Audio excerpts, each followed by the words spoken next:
see me? Can you hear me? Okay, all right. Good morning, beautiful ladies.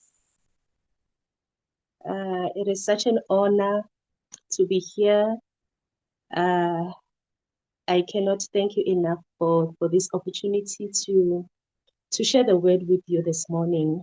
I'm nervous, but yeah, God will help us. God will help us, and yeah, we will journey through and just enjoy being in the presence of the Lord. Before I forget, I just want to thank the beautiful queens who came up with this very beautiful initiative. This is wow, this is beautiful, and it has kept some of us going because beginning of the year was just not easy. It's still not easy, but hey, when we know that we are looking forward to these meetings, Ahman, it sort of like lightens the burden on our shoulders, knowing that there are queens who are sharing the same sentiments as you, and we are carrying each other's burdens. So it's really a good thing, and we thank God for you, queens, that when He laid it in your hearts to start this thing, you overlooked all the other challenges and you just said, forward we march, and Christ will be there with us. So, yeah, thank you so much. Without any waste of time, maybe let me pray and then we will get straight to the word of God.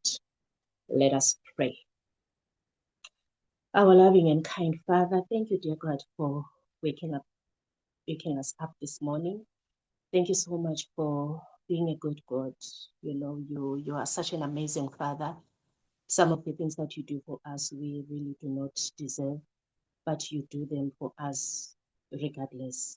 We just want to thank you this morning for your word that will be shared, and we are praying, Jehovah, that you speak to us individually. Just dissect the word, let it make sense to each and every queen that is listening under my voice from your authority, from the throne itself.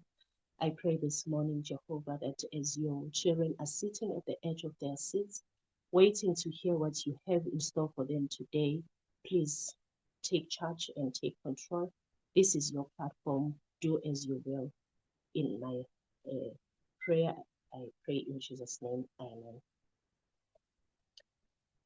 All right. This platform is challenging because it kind of feels like you're talking alone.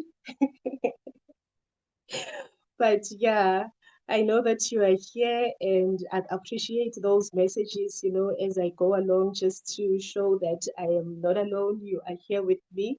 So yeah, let's help each other with that. When you're doing this at church or at whatever platform that you are in, and there are people in front of you, it's much easier because you can see their response and all that. But with this platform, it's kind of lonely. But hey, let's journey on. Let's journey on. I think we will get used to this. Right. Our text of consideration this morning is found in the book of Revelation. We're going to read from chapter 4, verse 1, all the way down to verse 11. Revelations chapter 4. We're going to read from verse 1 all the way down to verse 11. And then we're just going to have fun in the Lord. And I read in your hearing. After these things I looked, and behold, a door standing open in heaven. And the first voice which I heard was like a trumpet speaking with me, saying, Come up here, and I will show you things which must take place after this. Verse 2. Immediately I was in the Spirit, and behold, somebody say, behold, a throne set in heaven, and one sat on the throne. Verse 3. And he who sat there was like a jasper and a cedrus stone in appearance. And there was a rainbow around the throne, in appearance like an emerald. Verse 4. Around the throne were 24 elders.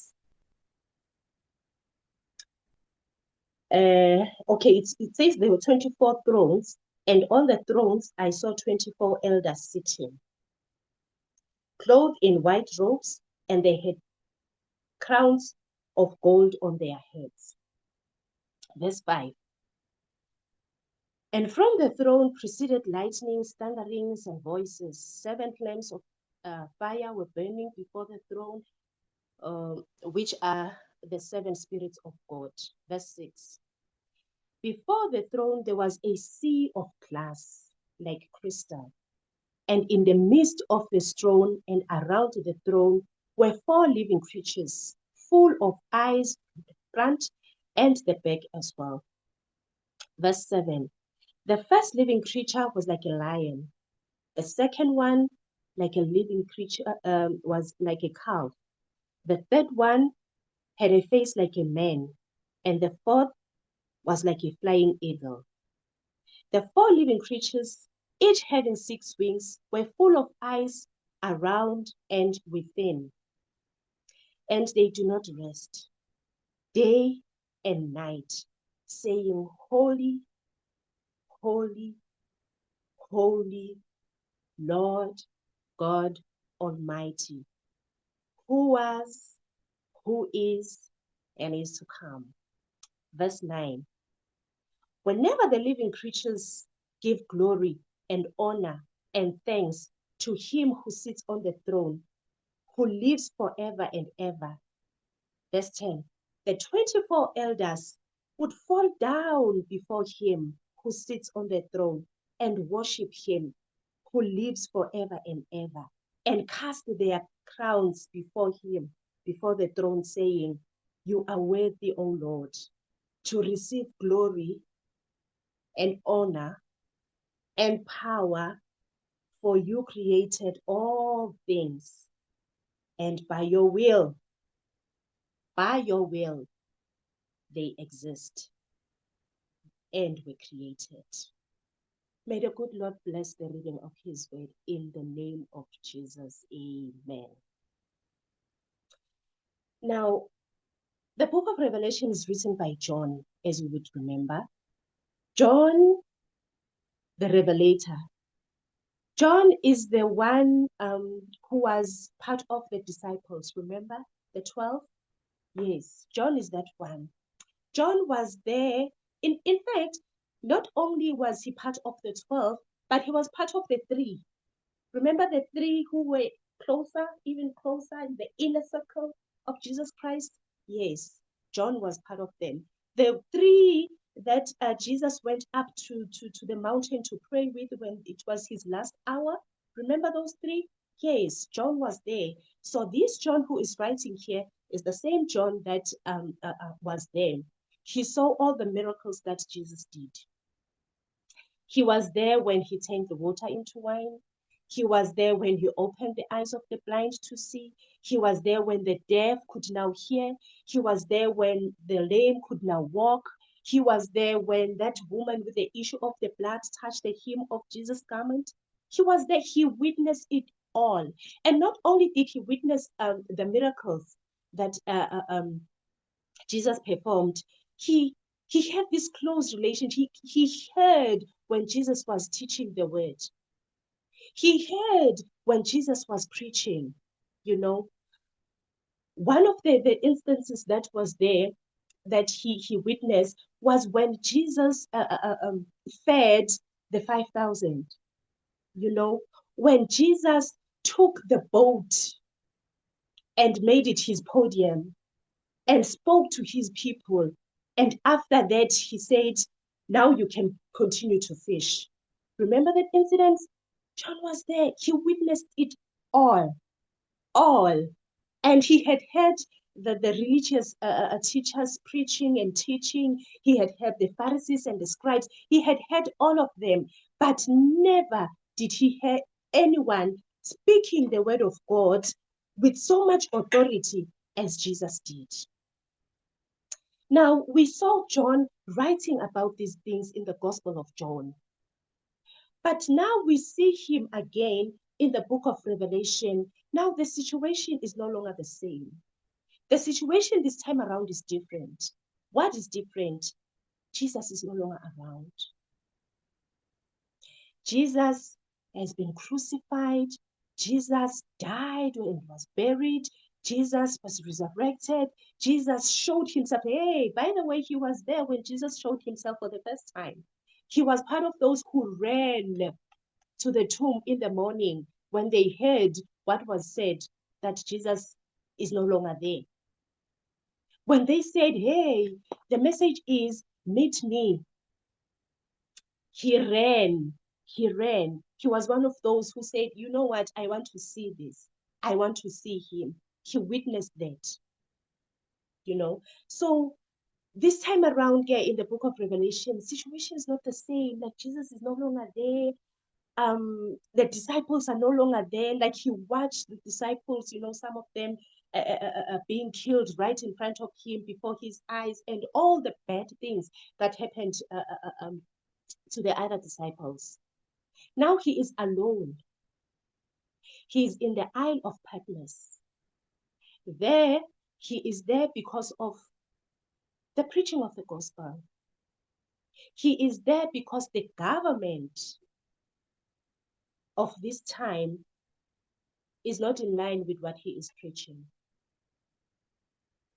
This is after he's been put in a boiling pot of oil, but came out alive, because there's a God in heaven who rules even on earth. So it's after all those bad things that had happened, as if that was enough, he is now thrown into the Isle of Patmos. Patmos is surrounded by rocks, very strong rocks. Patmos is surrounded by hardship, like he is hard on labor every day there, like daily. There is nothing comforting about being in Patmos, because you're not looking forward to the next day, because the next day's hardships is just the same as today's hardships. Can somebody relate to this? Have you ever found yourself in a situation where you are in difficulty and you fight this difficulty, but then immediately after this, there comes another one. Immediately after that, there comes another one. And, you know, when you look around you, it's just difficulty. It's just hardship. It's just pain. You know, there's just no hope. He was in that situation. John knows exactly what you are going through. But chapter 4 comes, and verse 1 says, after these things I looked, and behold.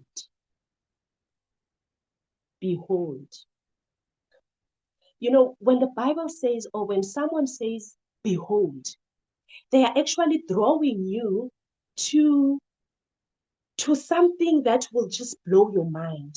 They are actually saying, like, I need you now to pay attention.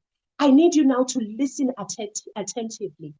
They are drawing you to say, you know, sit at the edge of your chair right now. Like, put your hand on your shin so that, you know, you can listen to this and take up every single detail of what I'm about to share with you. So that's what the Bible says. It says, behold. What's there to behold? A door standing open in heaven. So in other words, as John was seeing hardships all around him, things changed when he lifted up his eyes and looked into the heavens. The Bible says he saw a door opened in heaven. Somebody say, a door is open for you in heaven. A door opened in heaven. And what else?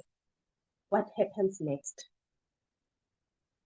And the first voice which I heard was like a trumpet speaking to me, saying, come up here and I will show you things that will come after this. As John listens to this voice, it was familiar to him. He says, no, man, I've heard this voice before.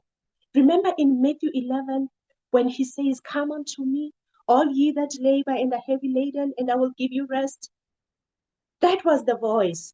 The same invitation that John had heard before from Christ himself, he is hearing it again. And now, because the door is open in heaven, he hears the voice and it says to him, come up here and I will show you things that will happen after this. So I want to say to somebody this morning, so long as you are looking around you and you are seeing all the bad things that are happening, you are missing out. Listen, take your head up. Look up to heaven. You will see the door that is open for you. The door is saying, my imagination says the door was just not the normal door that we open. I'm imagining a sliding door, a big sliding door, opening up for him. And he hears this voice that says, come up here. That invitation, hey, come up here, man. Forget about what's happening around you. Just come up here. Let me elevate you to a better place so that you will see things in a different angle. So he is invited and he accepts the invitation. The Bible says immediately when he accepts that invitation, no, he was taken into spirit.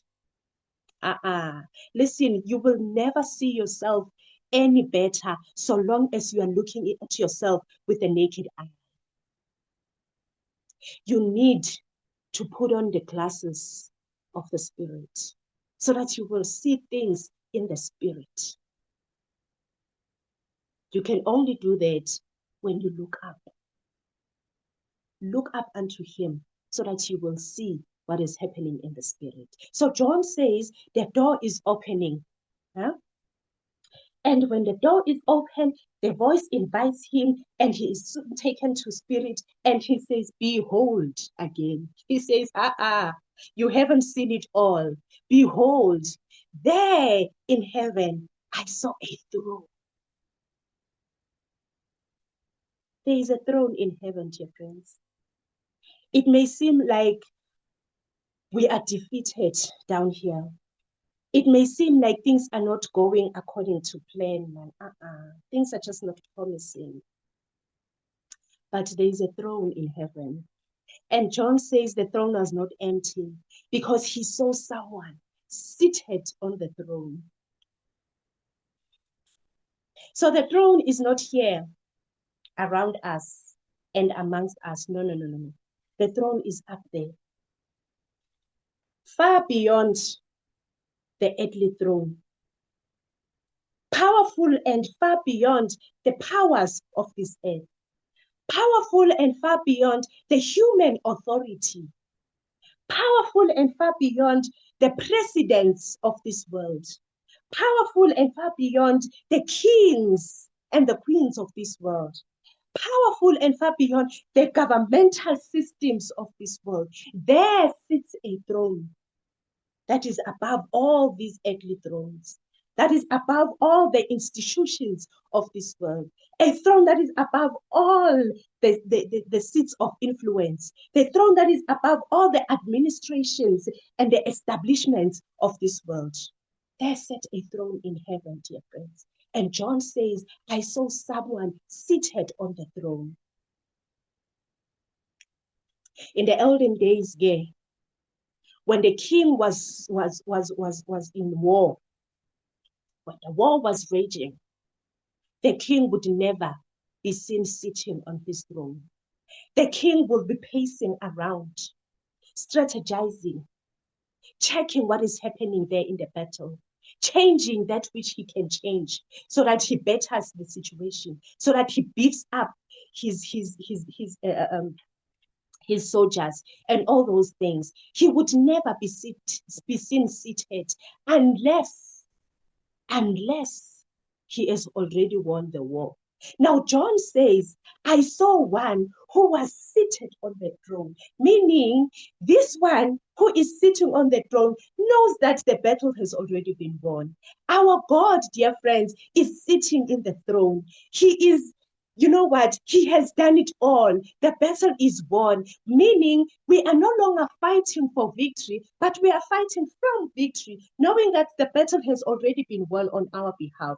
So he is sitting on the throne, even if our situations, as we look around us, speaks hardships, but our God is sitting on the throne.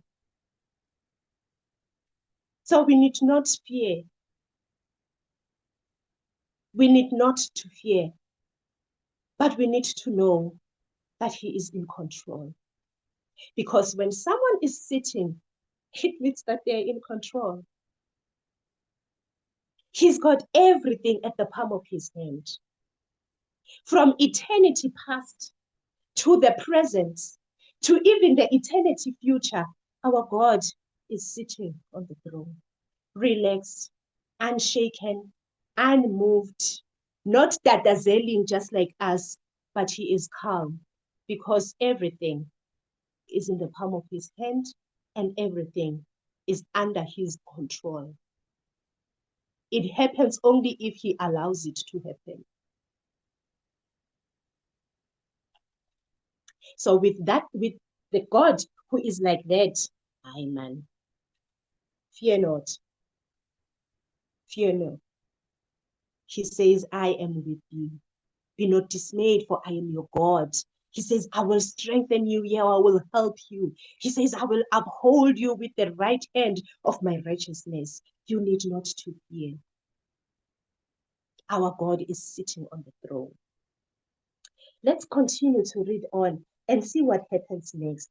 Yes, he sees that there's a door that is open in heaven. He hears the invitation, dear friends. We are invited to come up here. And when we are there, we see that there is a throne and we see that our God is sitting on the throne.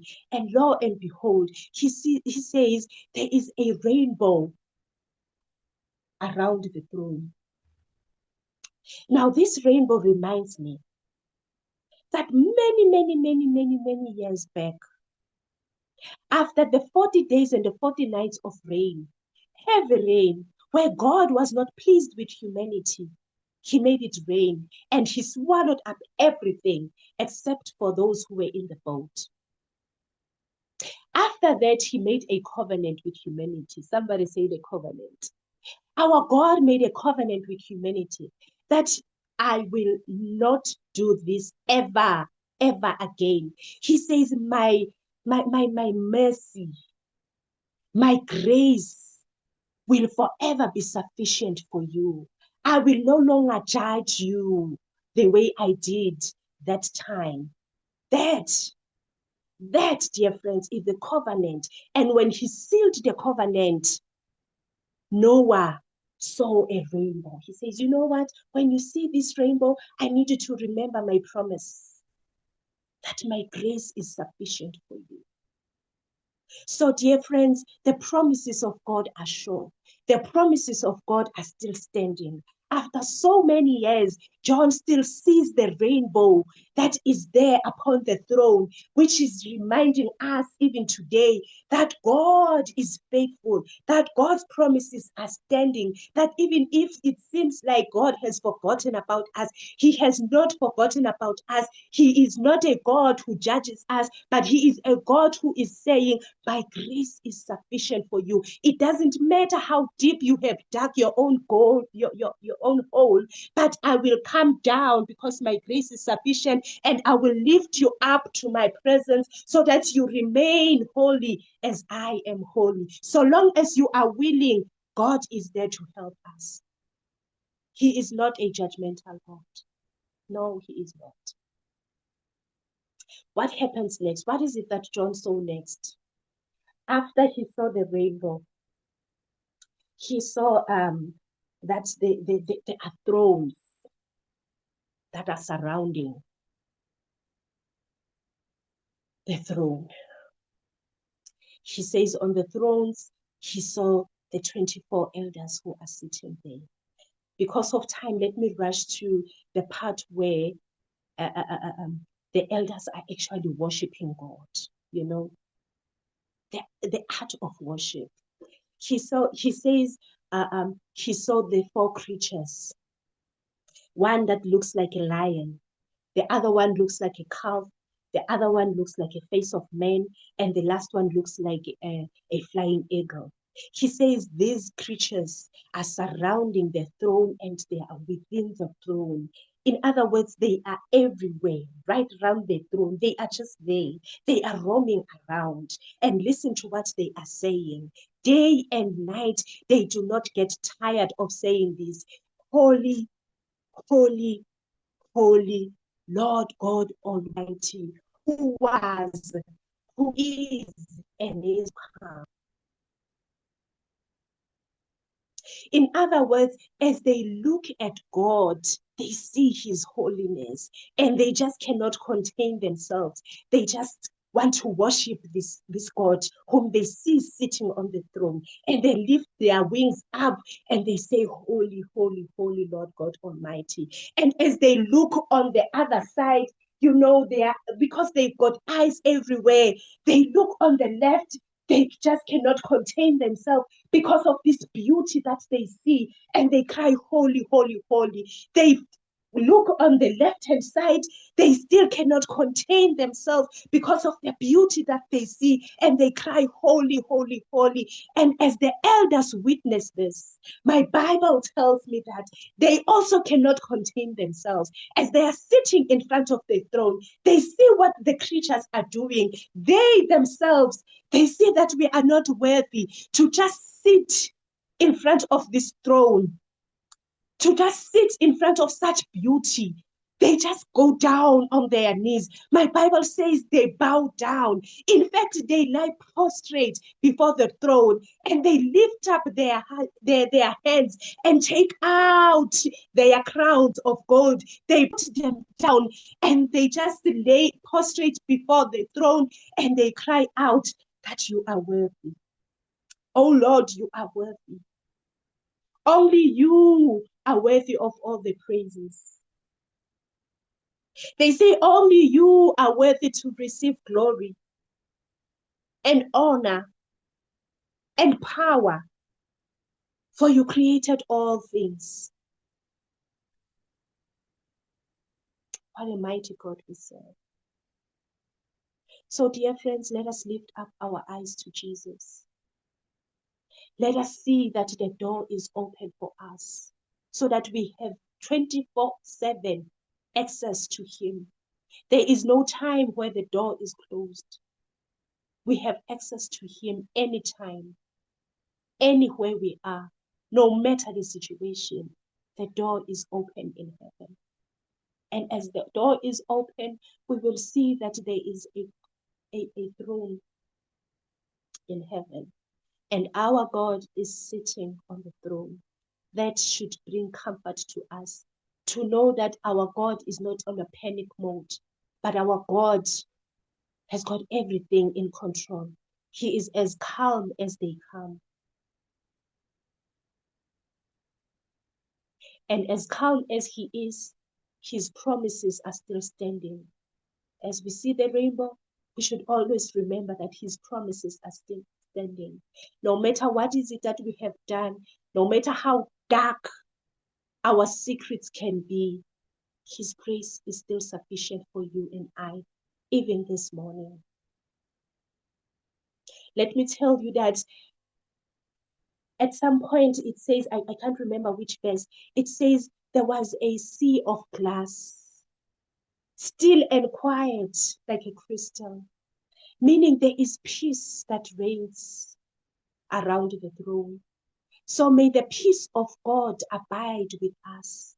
May the peace of God, the peace that comes from knowing that he is in control, the peace that comes from knowing that we are not forsaken, that we are not judged, that the grace is sufficient even for us, may that peace that comes with all that knowledge find us this morning.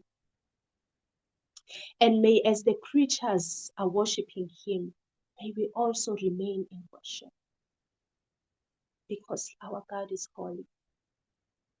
He is worthy to be praised always.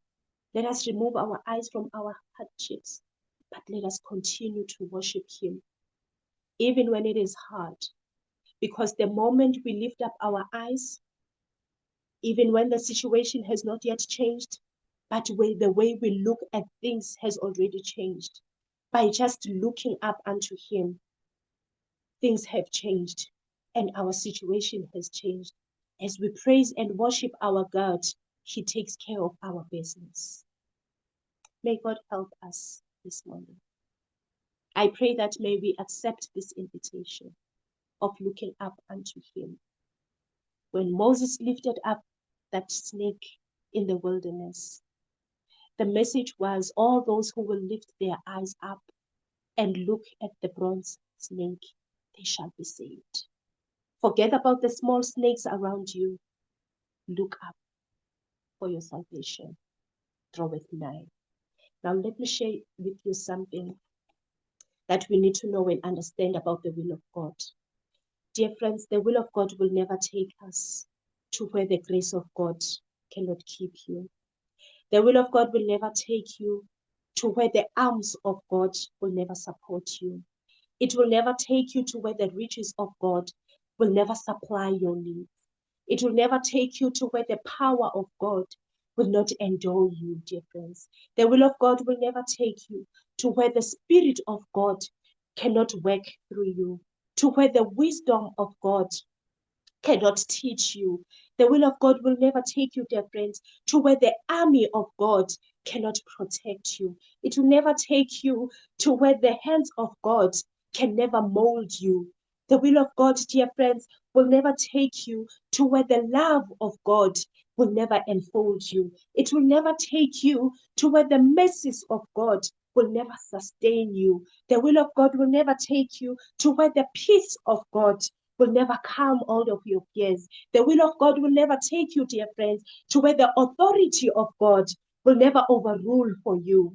The will of God, dear friends, will never take you to where the comfort of God can never dry your tears. The will of God will never take you to where the word of God can never feed you. The will of God will never take you, dear friends, to where the miracles of God will never be done for you. The will of God, dear friends, will never take you to where the omnipresence of God will never find you. So no matter where you are, no matter what your situation, allow the will of God because it knows what it can offer you. Allow the will of God to be done in your life in a way that only God will do. It may seem unfair, but it is there for your good.